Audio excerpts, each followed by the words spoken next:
Hola, ¿qué tal? Buen día, me presento. Soy el alumno Serafín Vázquez Brian Bernardo de la materia de Control de Procesos 1, impartida por el maestro Palomino Reséndiz y Sergio Isaí.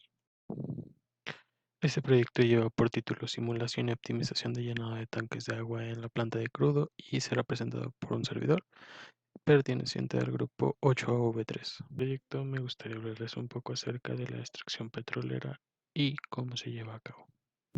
La extracción, producción y explotación del petróleo se hace de acuerdo con las características propias de cada yacimiento. Para poner un pozo a producir, se baja una especie de cañón y se perfora la tubería de revestimiento a la altura de las formaciones donde se encuentra el yacimiento. El petróleo fluye por esos orificios hacia el pozo y se extrae mediante una tubería de menor diámetro, conocida como tubería de producción. Si el yacimiento tiene energía propia generada por la presión subterránea y por los elementos que acompañan al petróleo, por ejemplo, gas y agua, este saldrá por sí solo. En este caso se instala un cabezal del pozo en el equipo llamado árbol de Navidad, que consta de un conjunto de válvulas para regular el paso del petróleo. Si no existe esa presión, se emplean otros métodos de extracción. El más común ha sido el balancín, el cual, mediante un permanente balanceo, acciona una bomba en el fondo del pozo que succiona el petróleo hacia la superficie. El petróleo extraído generalmente viene acompañado de sedimentos, agua y gas natural, por lo que deben construirse previamente las facilidades de producción, separación y almacenamiento. Una vez separado de estos elementos, el petróleo se envía a los tanques de almacenamiento y a los oleoductos que lo transportarán hacia las refinerías o hacia los puertos de exportación. En el mejor de los casos, se extrae el 50 o 60% de material. Con esta imagen pretendo mostrarles lo que es el método de bomba de balancín. Como la misma imagen lo menciona, nos dice que es uno de los métodos más utilizados por su facilidad de aplicación y su eficacia. Bueno, nos dice que tenemos la bomba de inyección de gas o agua. Esto se utiliza para mejorar la producción del yacimiento. En el paso 1 nos dice que se inyecta el agua o el gas a alta presión y el volumen de la capa natural aumenta. Como paso 2, el material inyectado empuja el petróleo y en el siguiente paso nos señala de algún modo que el petróleo sube con más fuerza por la perforación. Es decir, si seguimos la línea amarilla, vemos cómo se inyecta sea el agua o el material utilizado, haciendo que el petróleo fluya con más fuerza y sea elevado hacia la superficie. Ahora bien, intentaremos plantear una problemática desde una forma general hasta ir desmenuzando poco a poco el problema que atacaremos directamente. Nos dice que en los campos petroleros se da un fenómeno en la operación de extracción de crudo. Por cada barril de crudo se extraen en promedio 5 barriles de agua, lo que lleva a tener una gran cantidad de agua almacenada. Esto representa un problema primeramente porque esta agua no es pura, sino que conlleva con ella ciertos materiales de tipo pesados y nocivos para la salud, lo que nos lleva a nuestro siguiente punto. El cliente presentará deficiencias en productividad en cuanto a extracción del crudo, así como posibles problemas legales con entidades ambientales por contaminación o mal manejo de aguas que contengan trazas de petróleo. Esto porque toda el agua extraída junto al crudo es nociva para el medio ambiente. Ahora que ya tenemos un poco en mente la problemática principal y el proceso que se tiene que seguir, debemos mencionar que nosotros nos enfocaremos primeramente a la extracción y el manejo apropiado del aceite y el agua que será utilizada para reinserción o otro tipo de uso que la empresa decida darle. Como mencionamos anteriormente, nosotros decidimos enfocarnos a cierta parte del proceso que será la encargada de la distribución del agua a reinyectar en su debido tanque y a su vez el manejo de los aceites extraídos junto al crudo, llevándolos a los tanques destino y optimizando así el tiempo de trabajo con cada sustancia. Como solución, se plantearía un control PID que mejore la respuesta de caudal dentro de los tanques ya mencionados para maximizar el tiempo de llenado y automatizar el manejo de las válvulas ya presentes que en su momento funcionaban solo manualmente, dando así un proceso más eficiente en cuanto a tiempo y material manejado. Como siguiente punto, nos encargaremos de modelar nuestros tanques a utilizar y las válvulas que entrarán en función en cada uno. Como pueden ver, contaremos nosotros con 3 tanques de distintos tamaños y proporciones. Cabe recalcar que nuestro tanque 1 cuenta con una entrada que será Q0, la encargada de llenar por completo el tanque, y en este caso la tomaremos como un flujo constante. Contará con una altura H1. De nuestro mismo tanque 1 contaremos con 2 salidas que serán Q0 y Q01. Q02 será la encargada de transportar los aceites para almacenamiento y o distribución, que será un proceso aparte. El tanque 2 cuenta con su altura, que será denotada por H2, y por una tercera válvula que será Q3. Esta será la encargada de dosificar la salida de nuestro tanque 2. En nuestro tanque 3 será alimentado por nuestra válvula Q1. Este mismo tanque está denotado por su altura H3 y, al igual que el caso anterior, tendrá una válvula de salida que esta vez será denotada por Q04. Nuestro tanque número 2 será el encargado de transportar dentro de el líquido referente al agua salada. Las especificaciones de los tanques antes mencionados serán las siguientes. Cabe recalcar que todas las unidades utilizadas de aquí en adelante serán denotadas en el sistema imperial. El tanque 1 contará con un volumen de 1100 litros, que será equivalente a 1.1 metros cúbicos. Tendrá una altura de 1.8 metros. El radio como tal será de 0.44 metros y el área a utilizar será de 0.608, pero al estar en un sistema que no es el aceptado por nosotros, será transformada a pies cúbicos y tendrá un valor de 6.54. Las especificaciones técnicas de nuestro tanque 2 y tanque 3 serán las siguientes y muy similares. El volumen será de 800 litros con una equivalencia de 0.8 metros cúbicos. La altura de los mismos será de 1.8 metros. El radio será de 0.3761 metros, que deberíamos transformarlo enseguida. Su área será de 0.4443 y al transformarla quedará en 4.78 pies cuadrados. Ya teniendo la información antes mencionada, podemos deducir que nuestro sistema es de tanques no interactivos. Teniendo en cuenta ya estos datos y esa información, procederemos a plantear las ecuaciones de cada tanque que nos ayudarán como referencia para seguir nuestro modelado. Para la ecuación del tanque 1 veremos que Rho multiplica a la entrada del tanque 1 y se restarán las salidas que tiene nuestro tanque, que en este caso son Q1 y Q2.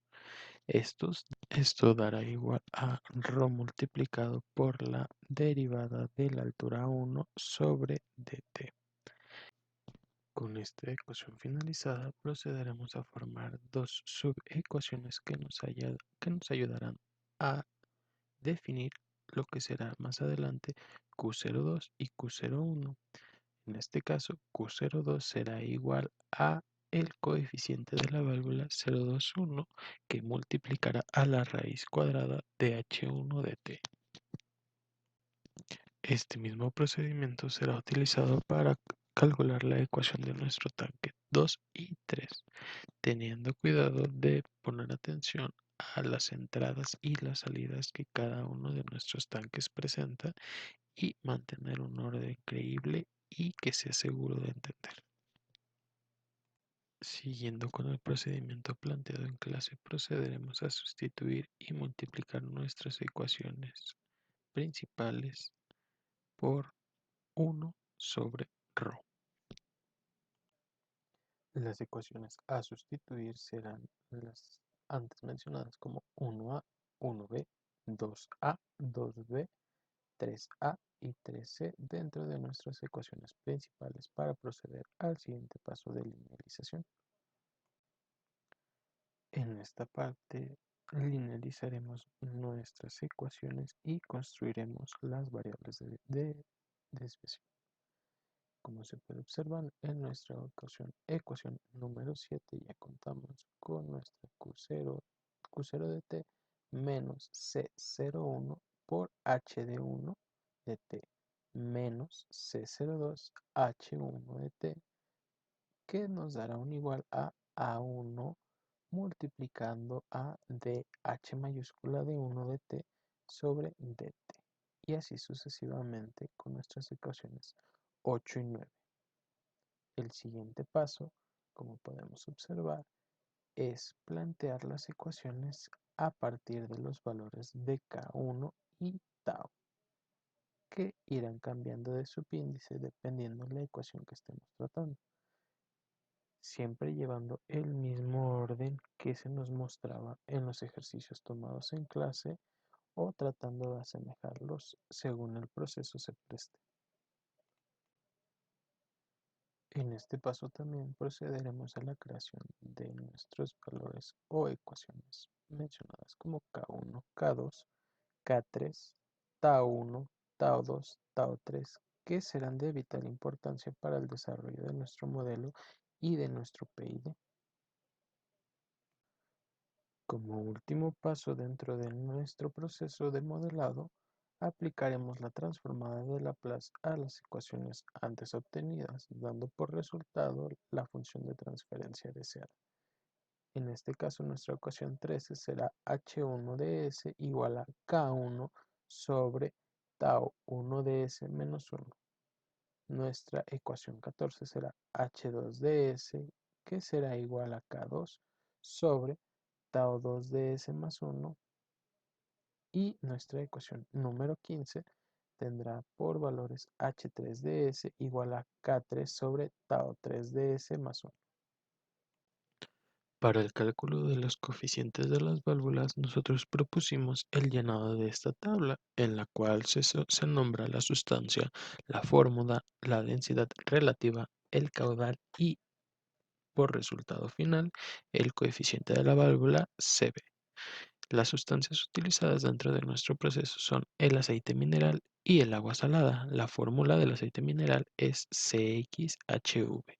Su densidad relativa fue investigada y llegada a la conclusión de que es 50.44. Para esta sustancia nosotros propusimos un valor de 3.85 y al hacer los cálculos correspondientes nos arrojó un valor de CB de 0.8895. Para el agua salada su fórmula fue H2O. La densidad relativa que fue marcada fue de 64.29. El caudal propuesto fue de 4.39 y el resultado arrojado por el coeficiente de válvula fue de 1.1451. Para estos cálculos, así como los anteriores, nosotros utilizamos las fórmulas y las conversiones de una atmósfera es igual a 14.69 psi. 1000 litros son equivalentes a un metro cuadrado. La fórmula para calcular el radio es radio igual a la raíz cuadrada de V sobre pi por altura. La fórmula para calcular el volumen es igual a pi por radio al cuadrado por altura. Y para calcular el área es radio al cuadrado por pi. Para realizar el cálculo del coeficiente de la válvula, nosotros nos apoyamos en esta herramienta de ingeniería, la cual al colocar el caudal, la densidad relativa y la pérdida de carga, automáticamente nos arrojaba el cálculo del coeficiente. Una vez terminadas de resolver todas estas ecuaciones, procederemos al primer ambiente de programación llamado MATLAB, en el cual obtendremos los resultados de nuestro PID y la primera simulación en conjunto con Simulink. Como podemos observar en esta primera imagen con código, nuestro programa comenzará con el nombre del alumno, que en este caso será el mío, nuestro grupo y una breve descripción de lo que buscará resolver. Seguido de esto, comenzaremos empleando los comandos clear y clc para no tener basura en en nuestra pantalla de programación acumulada. Como pueden ver, los valores antes mencionados como C1, R1 y A1 son de vital importancia, pues aquí serán retomados nuevamente. Cada uno está comentado con las unidades que ya se habían dicho anteriormente, que serán metros cuadrados, metros y pies cuadrados. Estos valores son declarados con el fin de encontrar una solución numérica a las ecuaciones de K1, Tao 01 y así sucesivamente para cada tanque. En esta imagen observamos cómo se hace la declaración para cada tanque, sea tanque 1, tanque 2 o tanque 3. Todo debe ir debidamente referenciado y con un orden para que el programa no tenga mayor problema en entender las cifras y realizar el cálculo correspondiente. Ya teniendo los valores de las ecuaciones antes planteadas, procederemos a ir al programa Simulink, donde por medio de bloques de función de transferencia, la ayuda de un MUX, un, un scope y un step, al igual que un punto de suma, modelaremos nuestro primer modelo de Simulink. Para este primer modelo se asignaron los valores de step time de 0.5 y un final value de 3. El propósito de este primer modelado es observar la curva de respuesta que arroja al ser simulado con valores aleatorios y obtener así valores fiables para un cálculo posterior donde se implementará con la ayuda del PID. No obstante, estos valores serán de gran ayuda, pues funcionarán de base. Con las ecuaciones ya resueltas y el primer modelo en Simulink listo para trabajar, procederemos al planteamiento de nuestro PID, en el cual utilizaremos para valor de la U infinita 0.2, el cual es propuesto ya que tiene que ir entre 0.1 y 0.2 sin salir de ese rango. Como siguiente valor, propondremos ρ01, que será un valor de 5. Nuestra K1 tomará un valor de 2.268. Este valor es producto de dividir el valor recolectado en nuestra gráfica del primer modelado sobre la U infinita, que en este caso, como ya dijimos, es un valor de 2.268. Y como último valor tenemos a Tau1, que igual es propuesta y es el valor dado a nuestro step, que es 0.5. Para este caso, nosotros nos apoyaremos en un programa antes ya realizado, que es la tabla del método Ziegler-Nichols, en la cual se calcula por separado el control proporcional integral y, por último, el control proporcional integral diferencial. Estos valores y Estos valores y ecuaciones mostrados en pantalla son resultado de una tabla que se entregó con anterioridad en el curso. Como podemos observar en el comando display, nosotros colocamos la frase método Ziegler-Nichols y la acomodamos de manera matricial para que acomodara los valores de una manera que fuera más. Como siguiente paso, compilaremos nuestro programa para observar que los resultados deseados sean entregados de forma correcta y sin ningún inconveniente. Como podemos ver en la imagen, desde los valores de K3, Ta1, Ta2, Ta3 y el valor de nuestro PID han sido entregados correctamente y por consiguiente podemos visualizarlos. Una vez terminados de corroborar todos estos datos, podemos pasar a nuestra siguiente operación y nuestro siguiente entorno de programación. De nueva cuenta, debemos hacer uso de nuestro programa Simulink, en el cual al circuito antes armado deberemos de anexar ahora nuestro control PID, en el cual a la hora de abrirlo nosotros deberemos de colocar los valores antes obtenidos con la ayuda del método de Ziegler-Nichols. En este lo que buscaremos comprobar es de que nuestro sistema logre llegar al set point con una respuesta aceptable. Al decir aceptable nos referimos a una respuesta que no sea con oscilaciones múltiples o con un valor no deseado. Ya una vez colocados todos los valores en su lugar, procederemos a compilar el programa y observar la curva de respuesta que nos es arrojada a través de nuestro scope. Nosotros decidimos utilizar un display para visualizar el valor unitario que nos arroja como respuesta. Los valores de step y de valor final en esta simulación quedan igual, no reciben ningún cambio. Ahora bien, al compilar y obtener la respuesta del scope, podemos encontrar un caso particular muy interesante. Como podemos observar, ambas salidas de nuestro sistema tienden a oscilar un poco, pero encuentran el equilibrio en un valor de 1.5.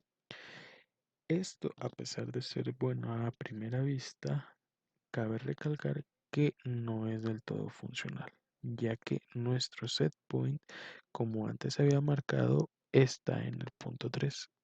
Si nuestro sistema no logra quedarse o llegar al set point, no servirá de nada, puesto que no se activará y por ende no realizará su labor deseada.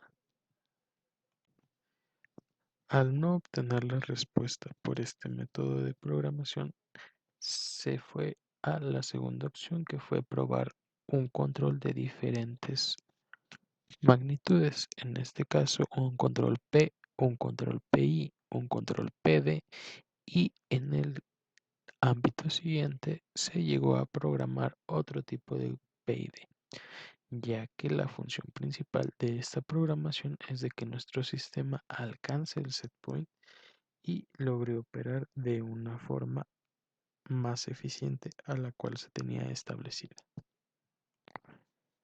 Al no encontrar una respuesta satisfactoria al cambiar nuestros distintos tipos de control, pudimos entrar en observación de una de las principales deficiencias de nuestro programa de simulación, como lo fue MATLAB y Simulink, en el cual para realizar cualquier tipo de cambio sobre la función de transferencia o sobre la simulación final de nuestro scope, nos damos cuenta de que se necesita hacer un cambio completo sobre los valores antes mencionados, llámese la O infinita, K0, T0, Rho de 0 y viceversa, ya que al ser el cambio más mínimo dentro de nuestro control proporcional o el resto de nuestro proceso, encontramos una gran variación en los cálculos que le siguen. Pero parte de esta simulación y constante prueba y error o cambio de método de sintonización, pudimos observar que al ser deficiente nuestro programa, como lo fue MATLAB y Simulink, nuestra segunda alternativa de programación podía ganar terreno y mostrarse de una manera más amigable hacia nuestros operadores y el diseñador. Como breve introducción a este nuevo método de programación y simulación, diremos que LabVIEW ofrece un enfoque de programación gráfica que le ayuda a visualizar cada aspecto de su aplicación, incluyendo configuración del hardware, datos de medidas y depuración. Esta visualización simplifica la integración del hardware de medidas de cualquier proveedor, representa una lógica compleja en el diagrama, desarrolla algoritmos de análisis de datos y diseña interfaces de usuarios de ingeniería personalizadas. Casi al igual que en nuestro entorno de Simulink, podemos nosotros abrir un lienzo donde el programa de LabVIEW nos permitirá agregar distintos bloques de comandos. Para nuestro caso particular, necesitaremos de una señal step, en otras palabras, una señal de tipo escalón, un control KP, un control KI y un control KD, que serán los equivalentes a nuestro control proporcional íntegro diferencial, íntegro diferencial, perdón. Enseguida de eso necesitaremos un nuevo bloque de comando de transferencia de función seguido de otros dos, lo cual representará en nuestra primera instancia el tanque 1 seguido de nuestro tanque 2 y nuestro tanque 3. Todo esto debe ir interconectado sea por bloques de ganancias o por los simples cables de comunicación. En este caso nosotros utilizamos los cables de ganancia para obtener o seguir un orden a como lo estábamos haciendo. Como podemos observar en nuestra plantilla de trabajo, podemos observar cómo tenemos nuestro tiempo de trabajo en un valor de 100.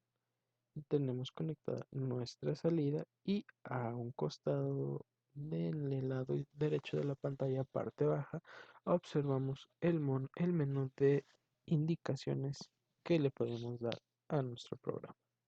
Una vez teniendo todo conectado, procederemos a correr el programa o compilarlo para observar el resultado que éste nos arroja y así visualizar si la respuesta obtenida de este modo es igual o difiere por mucho o poco de nuestro sistema anteriormente simulado en Simulink. Una vez corroborado nuestro sistema y la declaración de nuestras variables, que no tengamos ningún error y que así lo compruebe nuestro programa, procederemos al entorno de simulación, que es un apartado como el que observamos en la pantalla de fondo. En esta ocasión, anteriormente como se pudo visualizar en la primera imagen de este entorno, observamos que a la salida colocaron un bloque llamado output, que este es el encargado de visualizar, de ayudarnos a visualizar la tabla que tenemos del lado izquierdo. Los bloques que agregamos con los nombres de KP, KI y KD nos ayudan a visualizar y en un momento nos ayudarán a mover los valores que asignamos a cada uno. El setpoint, por otra parte, también es visible y fue agregado también anteriormente en la plantilla pasada. Como podemos observar, la respuesta que obtenemos es idéntica a la obtenida en el programa de Simulink. Claro está que al momento de simular los valores correspondientes a setpoint, KP, KI y KD tienen el valor de 0, por lo cual tú debes de sintonizarlos a los valores que te fueron asignados o que encontraste al despejar las ecuaciones pasadas.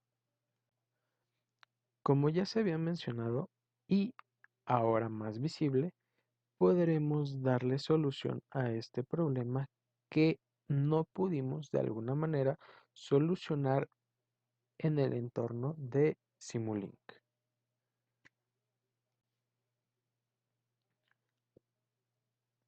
Al continuar con la explicación, cabe destacar un punto que nos comentaban, en el cual nos decían que el entorno de LabVIEW era mucho más accesible tanto para ingenieros y técnicos dentro de la industria, ya que el ingeniero con el conocimiento podía diseñar y modelar distintos procesos aplicados a la industria.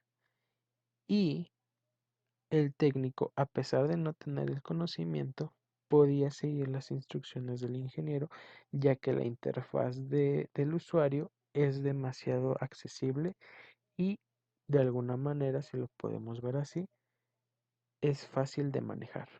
Obviamente siempre y cuando tengas el modelo adecuado y un poco de conocimiento básico sobre los distintos métodos de control y de sintonización que existen. Regresando a la evaluación de la imagen que tenemos de fondo, podemos observar que después de mover y jugar un poco con los diferentes valores, tanto de KP, KI, KD y un poco del set point, pudimos lograr que nuestra respuesta llegara de forma satisfactoria a nuestro set point. Como se observa, tenemos una respuesta un poco oscilante, más sin en cambio, esta logra llegar y estabilizarse en nuestro set point, que es equivalente al punto 3. Cuando nos referimos a que su entorno es amigable, es porque con un sencillo movimiento, sin necesidad de hacer tanto cálculo, tú puedes seleccionar el valor que quieres para cada variable y automáticamente al dar un enter, nuestro programa se, perdón, nuestro programa buscará estabilizarse en los valores ya dichos y al tener la sincronización en tiempo real podemos observar cómo es que ésta va interactuando.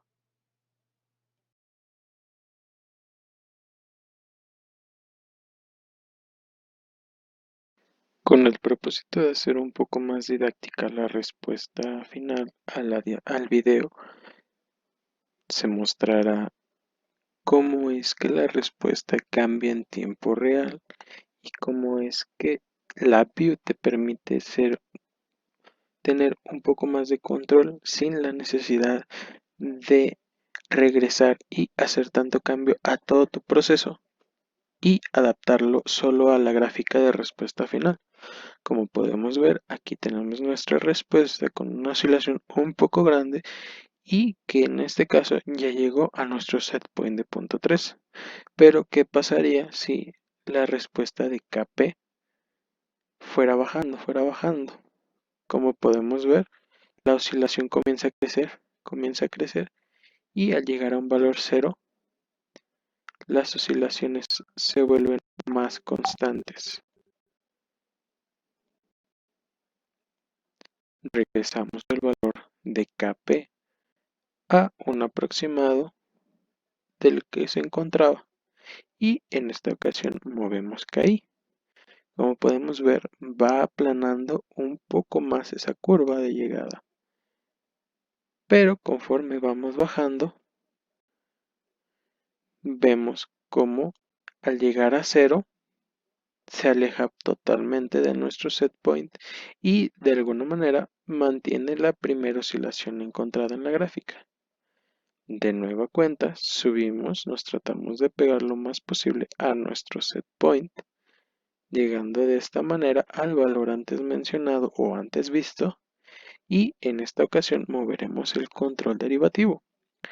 Como pueden ver, esto solo hace que la curva de la primera oscilación vaya en aumento, más sin en cambio se mantiene dentro de nuestro set point. Estas variables tienen un valor límite que simplemente fue puesto por nosotros. Si nosotros quisiéramos poner un valor 100, podríamos ponerlo sin mayor conflicto y elevar nuestro control diferencial hasta ese valor. Y como podemos observar, en la salida de tiempo real se observará qué efecto tiene directamente.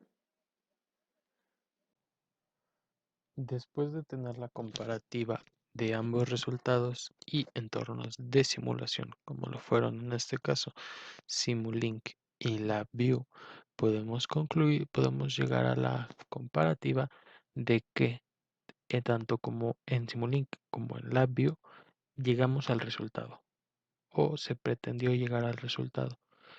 ¿Qué es lo que cambia? ¿Cuál fue la variante?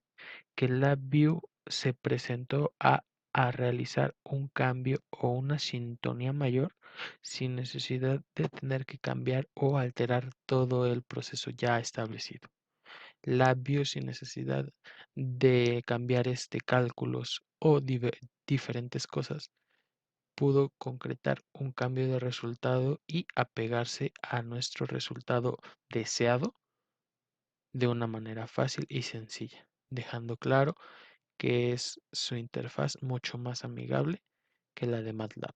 MATLAB es funcional, pero con la cuestión de que desgraciadamente necesitas ponerle más atención a los cálculos porque si cometes un error temprano y no lo modelas, no podrías darte cuenta hasta ya finalizado tu proceso o ya simulado, lo cual si no lo haces con cierta regularidad puede llevarte a cambiar o tener que modificar todo tu entorno de trabajo ya establecido.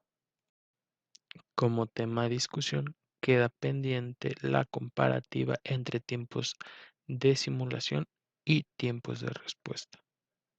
Fuera de eso, y como pudimos observar dentro de nuestro video, ambos cumplen con la función de simular y de programar de primera mano sin mayor dificultad. Como pudimos observar a lo largo de todo el desarrollo de este video, podemos destacar que la producción y extracción del petróleo como tal consta de un proceso demasiado largo y extenso. El mismo requiere de bastante cuidado y precisión a la hora de manejar las variables que presentamos anteriormente, ya que si no se consigue un buen uso o un buen manejo de las mismas puede ocasionar un desastre terrible o otro tipo de consecuencias. También podemos concluir que de los dos entornos de programación utilizados, la Vue, al ser más innovador y más accesible tanto en interfaz como en programación, resulta ser un programa recomendable,